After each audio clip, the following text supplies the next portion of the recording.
யோபு நண்பன் என்ன வார்த்தை கூறுகிறார்னா, என் நண்பனாய் யோபுவே, உன்னுடைய லைஃப், உன்னுடைய வாழ்க்கை நண்பகலில் சூரிய பிரகாசத்தை காட்டிலும் எப்படி இருக்கும்? வாழ்க்கை ஒளிமயமா இருக்கின்றது. இப்போ வாழ்க்கை இருளடைந்து இருக்கிறது, வேதனையில இருக்கிற, எல்லாம் போச்சு. இப்ப நடுத்தெருவில் உட்கார்ந்து கொண்டிருக்கிறாய். ஆனாலும் எனக்கு தெரியும், நீ நம்பிக்கை கொண்டிருக்கிறவ பெரியவர்.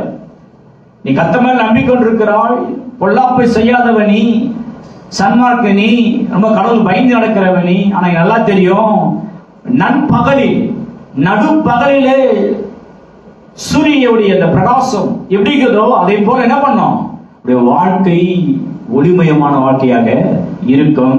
இப்ப இருக்க அந்த இருண்ட நேரங்கள், இருண்ட நேரம், இருண்ட வாழ்க்கை, விடிய காலத்துல பாத்தீங்கன்னா விடியும் போது எப்படி வெளிச்சம் வருது, அது போல லைஃப் இருக்கு என்பதை யோபு நண்பன் கூறுகிறார்.